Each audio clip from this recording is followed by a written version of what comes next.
crianças! Vamos hoje para mais uma aula. Hoje a nossa aula vai ser a aula de geografia.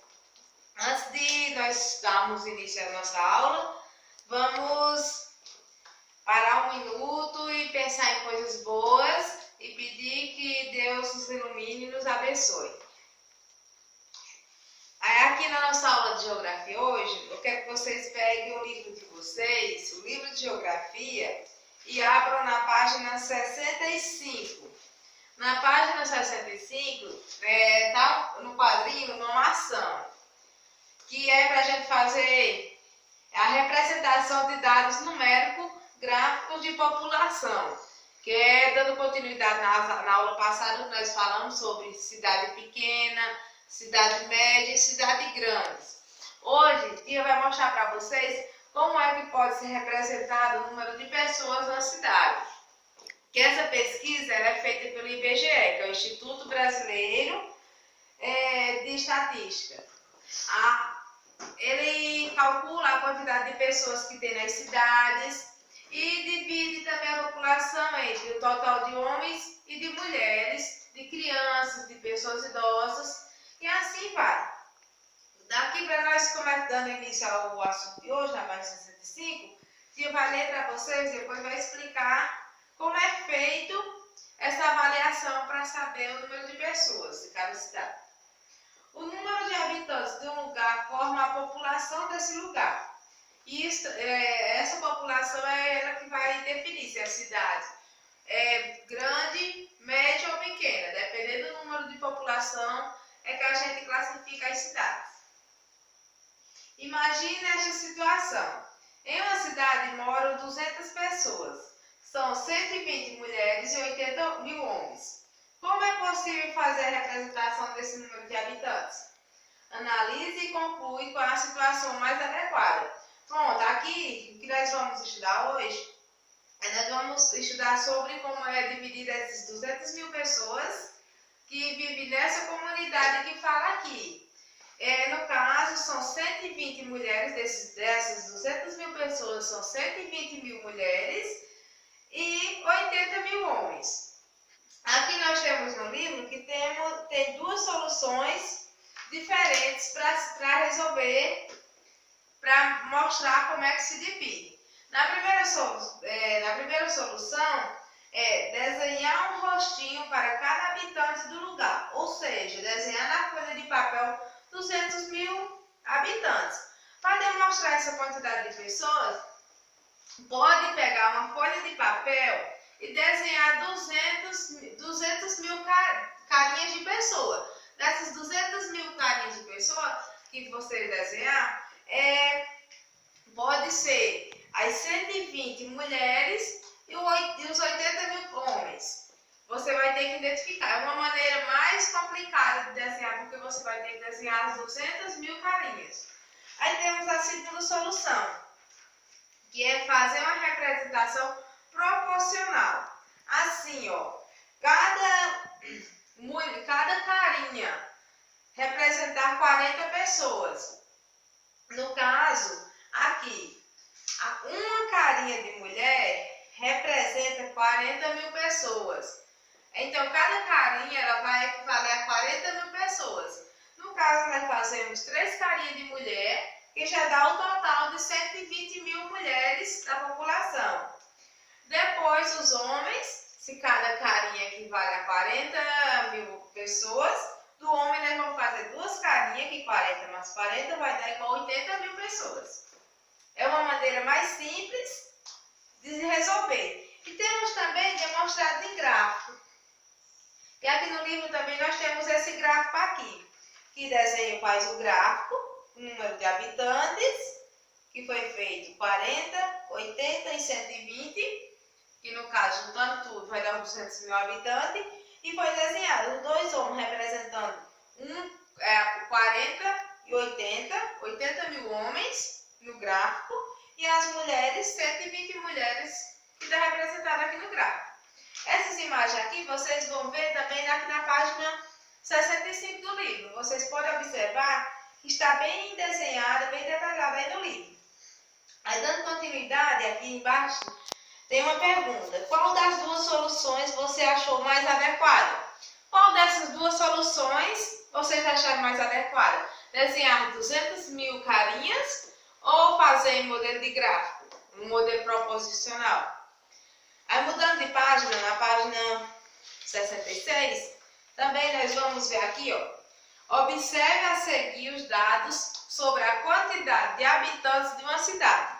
Aqui nós temos um gráfico, já um gráfico montado, mostrando a quantidade de pessoas de uma cidade, que é total de habitantes, 750 mil habitantes, 750 habitantes, o número de homens, 350 homens, e o número de mulher, 400 mulheres.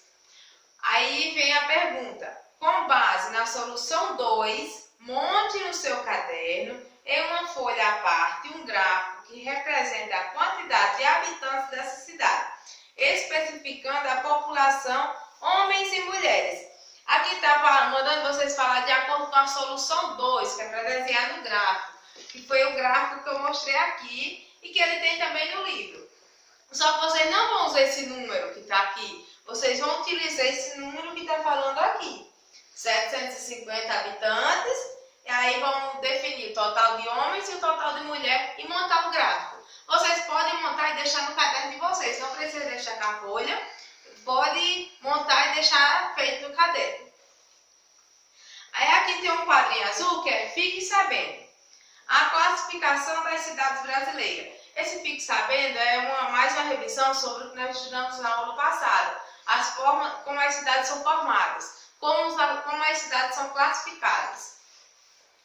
A quantidade de habitantes de uma cidade permite classificá-la em cidade grande, média ou pequena. Foi como eu falei. Essas pesquisas do IBGE, elas são realizadas para poder identificar se a cidade é grande, média ou pequena. A partir das pesquisas da população, a gente pode classificar a cidade pelo tamanho. Aqui nós temos nas imagens 3 fotos no final da página, cada uma representa um lugar. A primeira é uma foto aérea a partir da cidade de São Paulo. Ela é um exemplo de cidade grande. A segunda foto aérea de Cuiabá, onde se vê o rio Cuiabá, Mato Grosso, 2009. Ela é um exemplo de cidade média. E vista do município de Ferros, Minas Gerais, exemplo de cidade pequenas.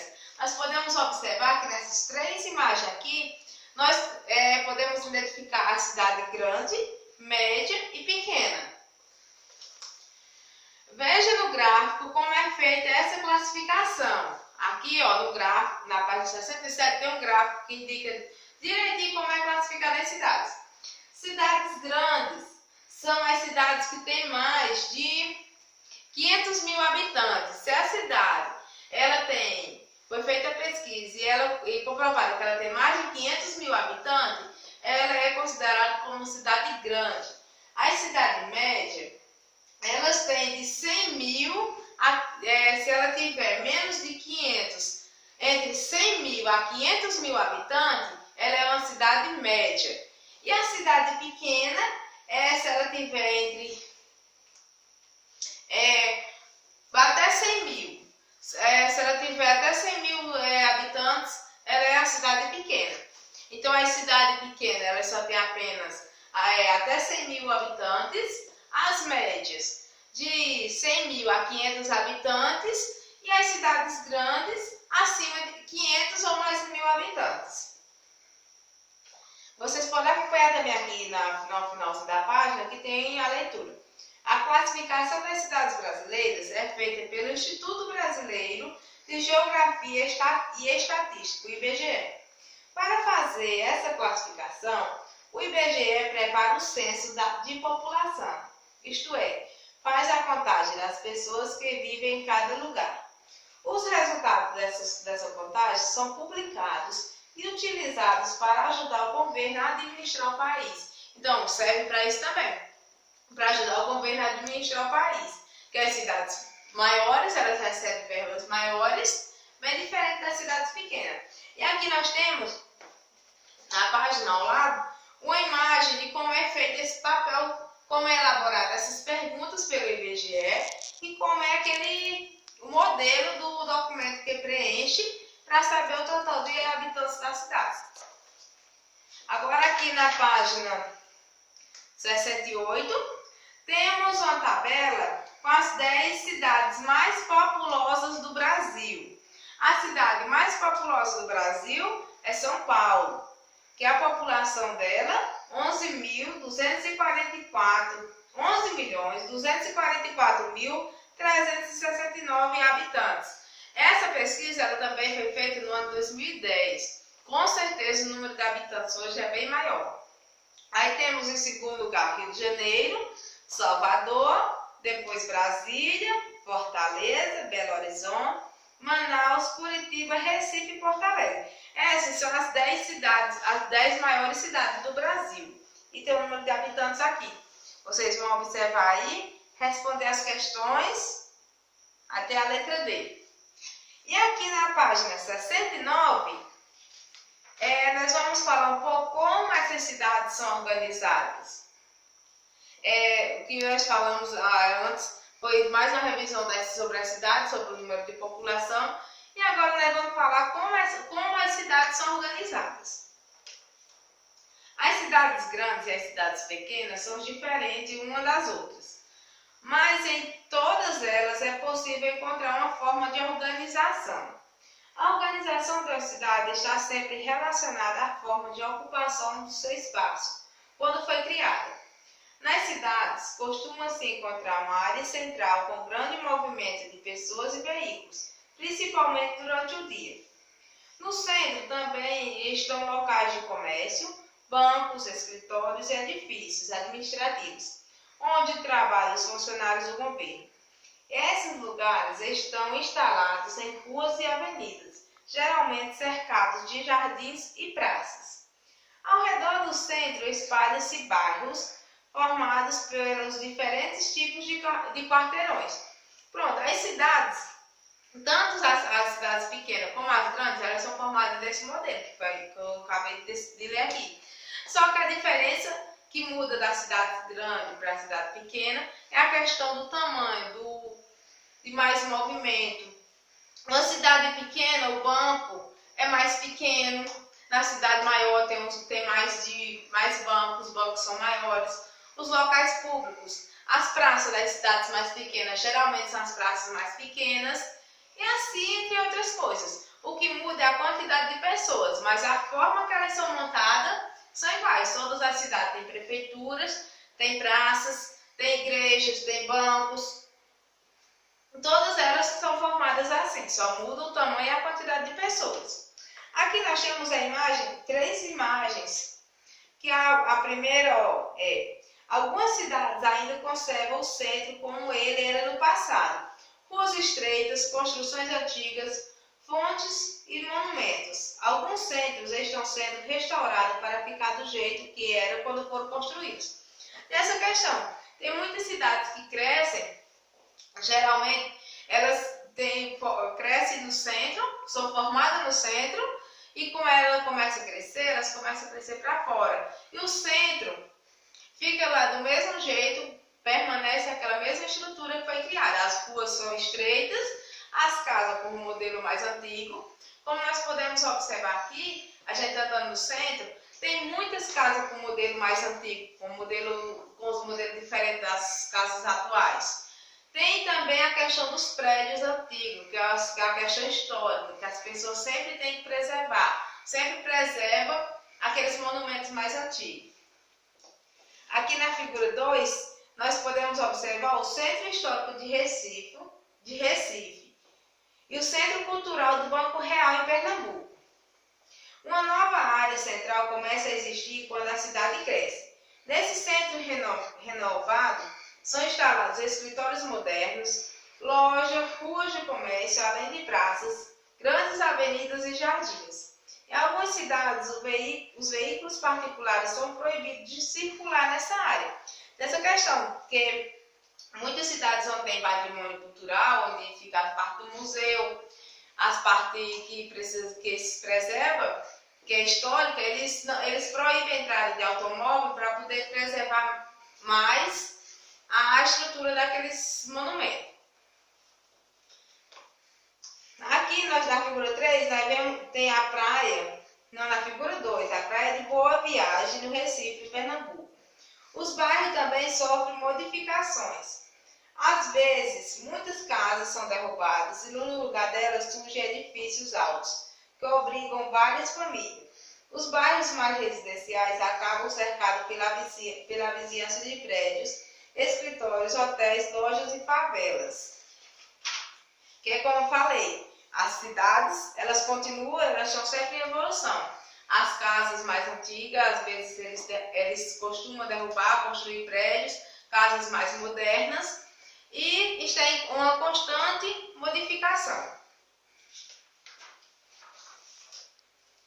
As características das cidades mudam com o passar do tempo. Um bairro residencial construído há 50 anos é bem diferente de um construído recentemente, há 10 anos, por exemplo. Essas diferenças podem ser notadas pelo tipo de distribuição dos edifícios, pelas características das ruas e pelo tipo de construção, que é o que eu falei também. As coisas vão se modernizando e isso a gente percebe com as construções, com os modelos de construções. As casas são construídas de uma forma mais moderna, geralmente é mais construído prédios que têm capacidade para mais pessoas, e as ruas, elas costumam ser um pouco mais largas, para passar mais carros, já é apropriada para o movimento atual. O crescimento das cidades também causa modificações no bairro. O preço dos terrenos aumenta e provoca aumento no valor dos aluguéis e das casas dos apartamentos que estão sendo vendidos. Muitos moradores são obrigados a se mudar para os bairros mais afastados do centro, onde geralmente as moradias são mais baratas. Para outras pessoas, as dificuldades são tantas que é preciso encontrar outra solução. Morar em favelas ou em casa de cômodos, onde várias famílias dividem a mesma moradia. Além das indústrias se transformarem em vários lugares mais afastados do centro, onde existem áreas maiores por menores preços. Muitas pessoas também procuram viver afastados do centro da cidade para evitar problemas como a poluição, barulho, trânsito e insegurança. Elas vão viver em condomínios onde existem residências cercadas e protegidas por serviços de segurança. Porque tem essa questão. Nos bairros, como eles estão em crescimento, você vê um terreno hoje em dia, vocês podem observar, você vê um terreno no lugar, você imagina que nunca vai ter uma construção ali. Com poucos meses depois, você passa lá, tem um monte de casa construída, as casas bem bonitas, começa a construir mercado e outras coisas. Aquele terreno que era um preço, ele já aumenta o preço. As casas que tinha ali, que era alugada pelo preço, já aumenta também o preço. E assim, muitas pessoas vão se afastando daquele bairro para procurar um bairro que seja mais adequado ao modo de vida.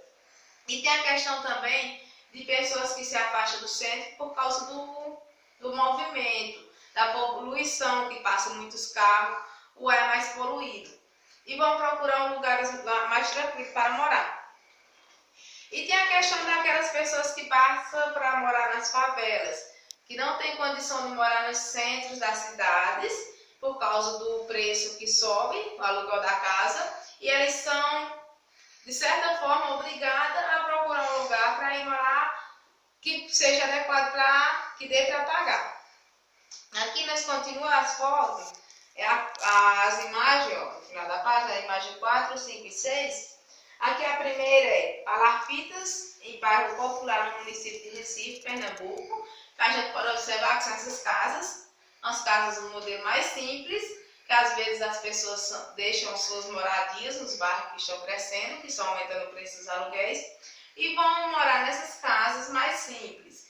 Temos a figura 5, a zona industrial e porto de Recife, Pernambuco. E na figura 6 nós temos a vista parcial de casas e prédios residenciais ao fundo em Recife, Pernambuco. Pronto, aqui podemos observar, as fotos são do mesmo lugar, de Recife.